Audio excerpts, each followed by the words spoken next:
Hello, friends. I'm here with Miss Connie Embley. She is the principal of Allentown High School and has been for a while, 9 years. She's also been part of the administration for 20 years. So a seasoned professional and has been in our community for a long time. This is Allentown, New Jersey, not Allentown, Pennsylvania. Right. But I'm so glad that Miss Embley has taken the time to spend a little bit of time with me to answer some questions and to talk about what Allentown has done to flip the switch and go online. As someone part of the community, it looked seamless. It was as if the kids were in school 1 minute and they had a quick assembly that told them, you're not going to be in school anymore and go home and do this. So I know that the kids were quick to hop on and the teachers were quick to hop on. It's as if this had been well orchestrated and well planned. Planning is like the key word. So thank you for hopping on with me. Absolutely. Thank you for asking me. Yeah. So how did this happen? Well, you know, we try to plan for every scenario of things that could happen at the high school and in the whole district. I mean, I think we're very good at that. And, you know, we have tons of plans in place for any kind of an emergency. I don't think we ever imagined in a million years that we would be faced something like this, though. But we had been talking for, you know, a long time about if we say we had a terrible blizzard and we were out of school for 2 weeks, or, you know, some other type of weather-related disaster, and we couldn't get into the building. We had talked about how we could hopefully do some online learning, but we hadn't really had a whole plan set. About a week and a half before we left, you know, the news was becoming more and more disturbing, of course, every day. Right. We were waiting to hear what was going to happen. At first, we were told that the health department was the only one that could actually make the decision about closing schools. Mm-hmm. And that if they would have had to close us, if the days were going to count for us, if the superintendent just decided to close, then that would be just taking days off and we'd still have to make them up. You are required to be in school 180 days in the state of New Jersey. So we have to make sure that school is open 180 days, no matter what happens. So we always keep that in mind. But that week, actually, on that Monday before we left, we decided we better put something in place and we better be ready to go. Now, who's we? You referenced we. So well, I mean, it's a team approach, honestly, in the district. You know, the entire administration always works well together. You know, each school, of course, we work at such different levels of the process between the little ones and all the way up to the high school. Yes. You know, we're in constant contact with Mark Gutierrez, the superintendent, and the high school administration, you know, works very closely and every day in our planning, and we confer with the other building administrators. I talk to Steph Negro and Kelly Huggins all the time. Right. And certainly we also are always in contact with Mark. Right. So and you have kids coming from other districts as well that filter into the Allentown High School. Right, exactly. So we had actually, Mark Gutierrez had scheduled a meeting 2 weeks before we ended up going out with all of the community representatives. So we had the mayors there, the superintendent from Millstone there. We had emergency management there, all the building administrators. So we actually then talked about what would happen if we had to close schools and how could schools be used. What would we do about the lunch program? You know, all of those things. Okay. The following week was when the news was becoming, again, more and more concerning. And so I really made the decision to get some training for the teachers and to meet with the kids just in case. You guys were very, very proactive about all of this. And I could tell from what you're saying that the planning happened. Still never believing that we were really going to close like we, but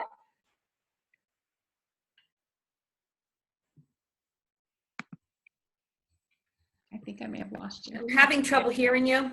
Okay, I think we're back. We're back. Okay.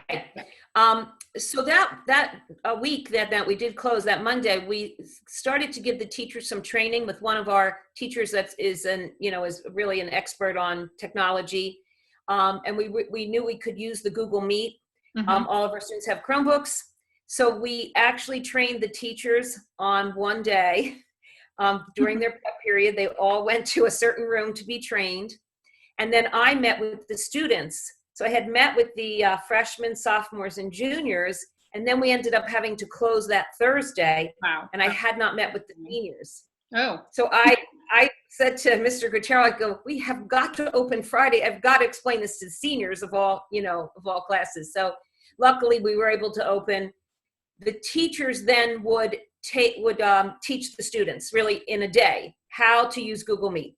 Yeah. They all got the codes. They gave the students the codes, and still not knowing up until on Friday morning, we did not know we were closing. Mark went to a superintendent's meeting, called me on his way home, on his way back to school, and said, "We're closing." Okay. I mean, that news should be like, we're ready. Yes. Closing, and we are ready. We were ready. I owe this to the teachers. They are phenomenal. I've always known that. I knew we had the best teachers in the world at Allentown High School. But the way that they have put this together, and the kids really did not miss a beat. I feel really confident in that. I feel we've been able to provide them their education. Yes. And I can attest to that because I do have a 10th grader in your school. So, these are online classes. The teachers are live. Whatever's going on in their house behind you is still going on in their house, and they are still teaching. And some of the teachers are without whiteboards, and all of them are without smart boards. But just the way that everything transitioned, they're making it work. They really are. And we did get them as well. I'm sorry to interrupt you. The students that's as okay. well, being that they each have their own Chromebook as part of what Allentown High School has provided, has been tremendous. And that I say because I have friends who have kids in other school districts and other states even, and they do not have their own Chromebooks. They do not have their own computers. They're left with downloading worksheets and then doing it at home and then uploading worksheets.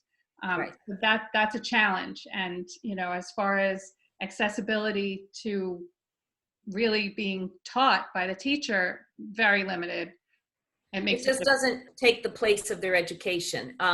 They shouldn't be self-teaching, and they shouldn't be doing worksheets. I mean, the younger students, of course, that don't have the ability to handle the technology, the little ones, but the high school students really need that direct instruction. I felt they needed to be able to see their teachers, and for us to simulate as close as possible to being in a classroom. Again, like you just said, the kids have been remarkable.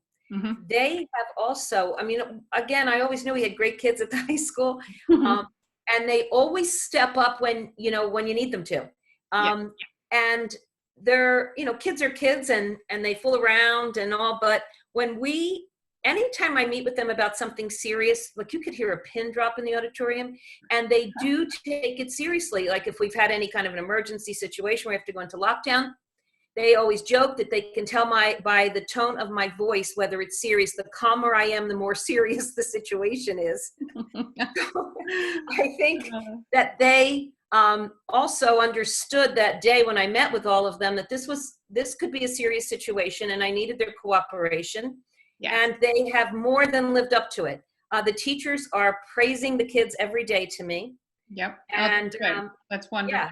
So they've really have stepped up. So we feel like we have a system in place that works.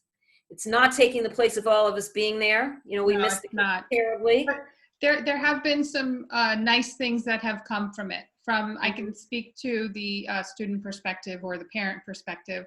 And my daughter is done with her classes, earlier in the day. There's no getting dressed and hair and makeup and all of that fun stuff. Although that's part of the con as well, I'm sure, pros and cons. Yeah.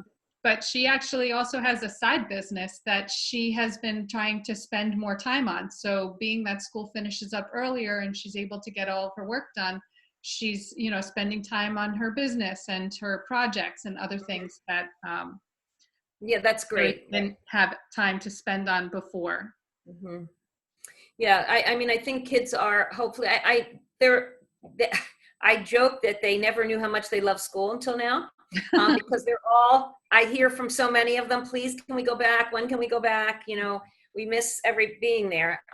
It's tough at their age, of course, not to have contact with their friends like that, or, you know, their sports teams, all their clubs and activities. I mean, everything that they thrive on, and they're so involved in, they can't do.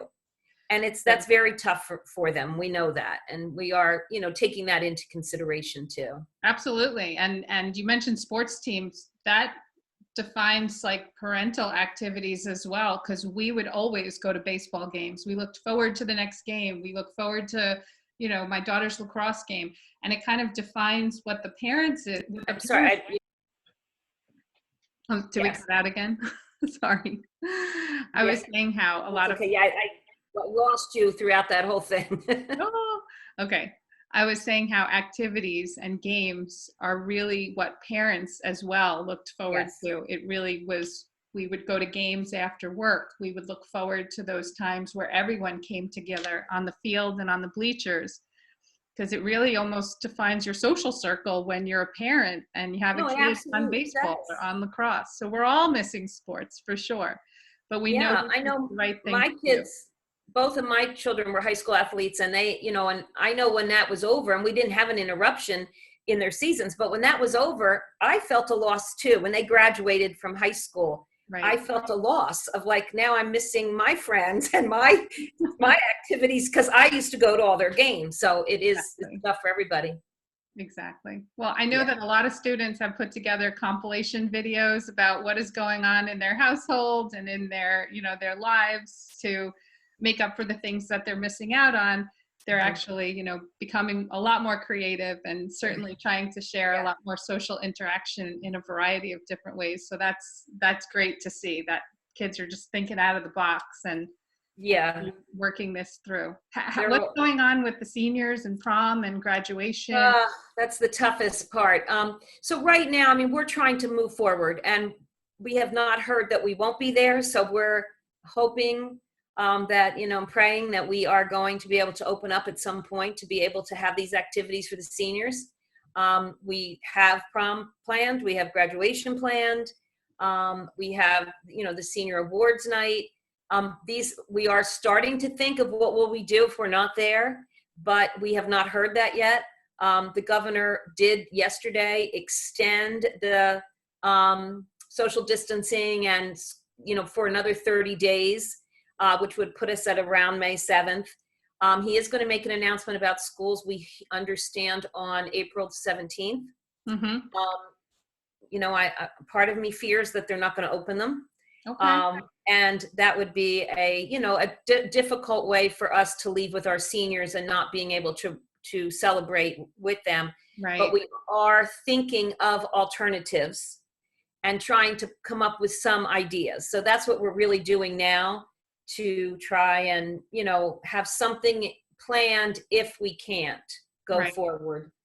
That might be fun to put it out there to the seniors themselves and ask them to, you know, post your best suggestion on how we can make this fulfilling for you guys, or memorable. Or we you know, we will do that. We just we're hoping that on the 17th we get some more direction, so we know, you know, exactly which way we're going.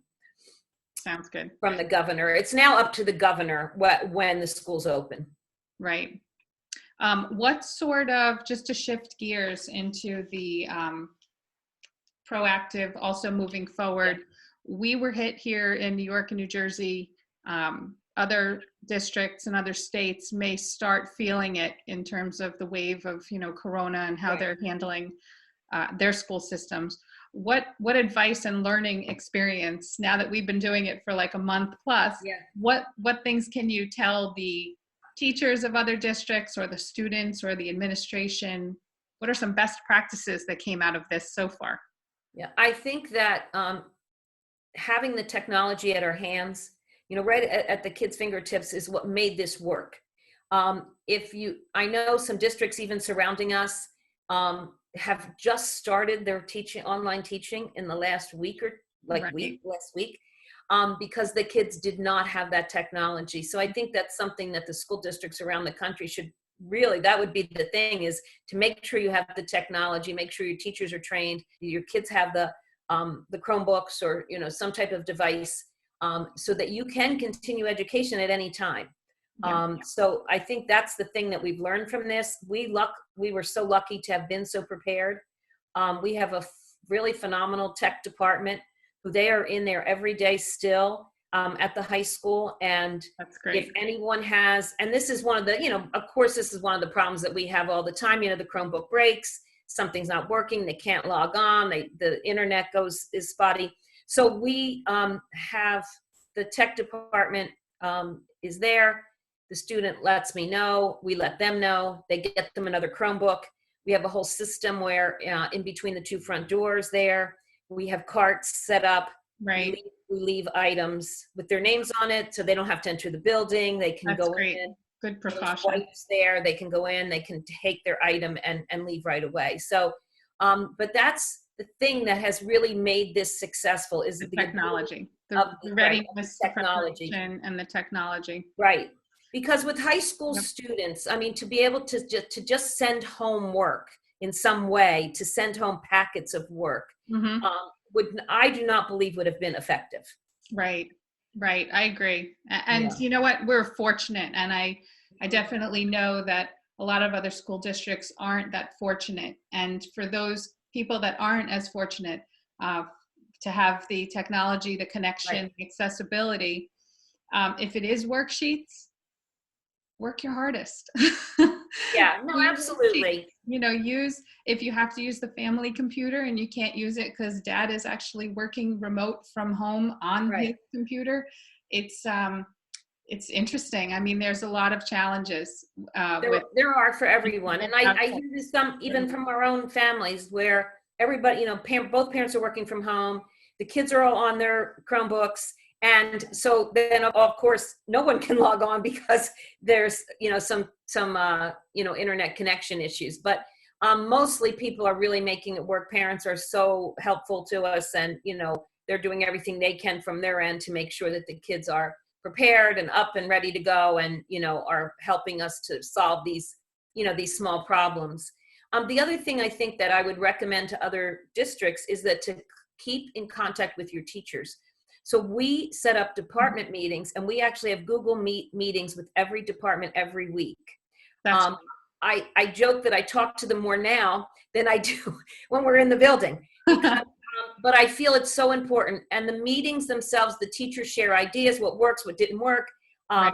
They find different, activities out there. So that has been to keep in constant contact with our teachers, and to support them, through this, has been, I think, what has continued to make this so successful. Yes, I agree. And is there any way that students might be able to provide feedback into your administration and how it's going? So say, for example, I know that you're in communication with teachers, but on the end of the student, maybe there are some teachers that aren't being as responsive, although people have, their whole lives are all jumbled up.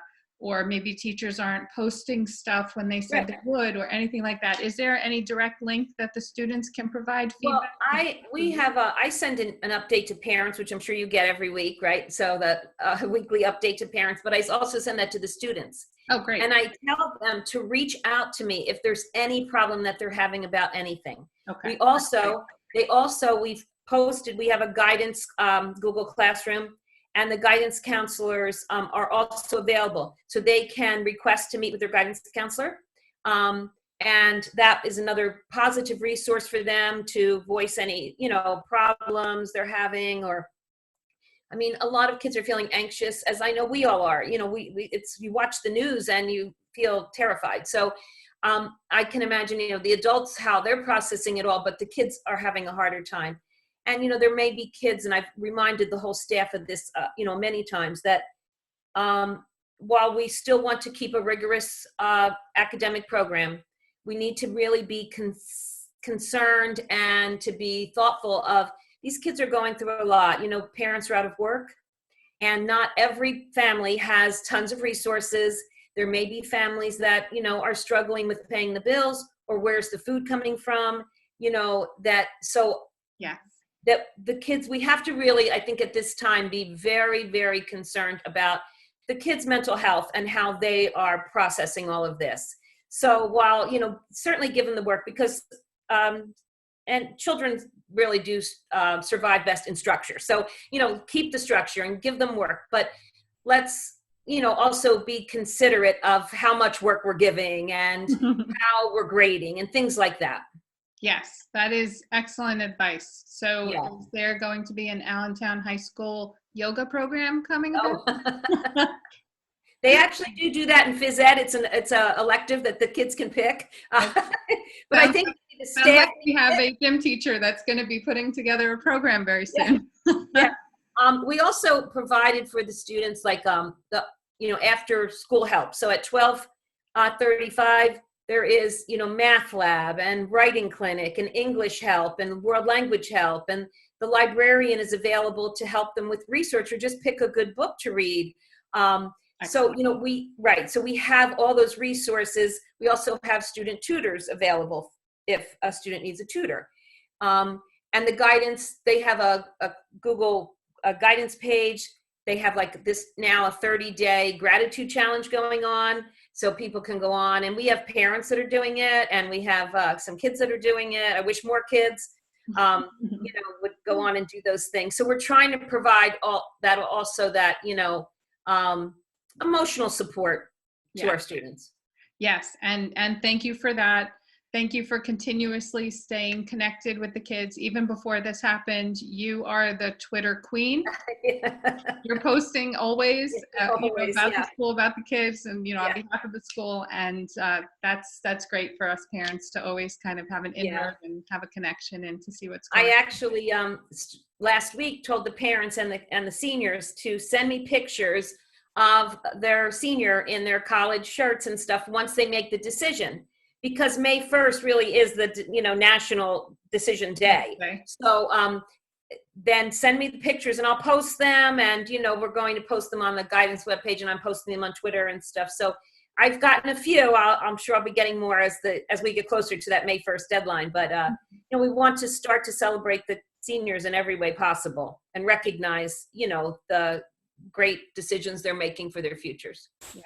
Well, that's great. And thank you for doing everything that you're doing. Keep up the great work. And thank you for spending some time with me on this.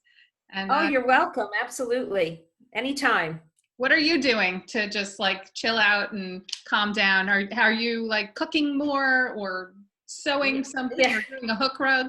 All of a sudden, I do love to cook, so that's something that I always enjoy. I've been trying to go for a walk every day just to get out. Yeah. You know, I just want to be able to see my granddaughters, but I haven't been able to see them. That's sad for me, you know, but they live in Maryland. And so, you know, with with all of this going on, of course, you know, my son was concerned that the kids sometimes carry it and they didn't want to give it to me. Sure. And then, you know, we were in the hot spot here. And so I'm hoping that I'm going to be able to see them soon. I do get to FaceTime them every day though. So that's good. That's probably more than you did before. Families certainly connecting a lot more. Well, the one in pre-K, she does call me every day on her way home from school. She wants to FaceTime me, and I'm usually at work, and I'll say, Livy, I can't talk right now. She goes, but Gammy, I need to talk to you. So now I do get to talk to her all the time. There you go. Yeah, right. That's wonderful. That is great. Yeah. So, you know, just keeping busy, and believe it or not, this keeps me very busy trying to, I say I'm managing the high school from my kitchen table. So that keeps me very busy. Well, you know what? This is actually a new skill that everyone can now put on their future. That's right. Not that you're going anywhere, but you know, working through this and becoming having a successful end is great. And you know what? It could shift the way education happens. I'll just say that. I don't even know if that's a real sentence, but this online schooling and remote learning. There's always Yes. been a social stigma, like, what are you just going to be home in your room with some kind of virtual reality headset, going to school? But, the benefits that this has shown to people actually staying at home and doing classes online, things could come from this. And it's a good intro into the corporate world too, because things are changing in business, and maybe a lot more companies are going to be working remotely instead of having office space. Right. Absolutely. Yes. So this won't be a shock to them if they ease for their futures. Yeah. And they've done great with the transition. These kids are so darn resilient and nimble. Yeah, they really are. They've done very, very well. I'm so proud of them. And, and the teachers, everyone. Yeah, everyone, really, the entire, the district, the community, the parents, everyone has just joined together to make sure that we can make this work. Yeah. All righty. Well, thank you again. You're welcome. Anytime. Enjoy the rest of your day. Okay. Thank you so much. You too, Jess. Thanks for having me. Yes. Thank you, Miss Embley. Take care. Right. Bye-bye.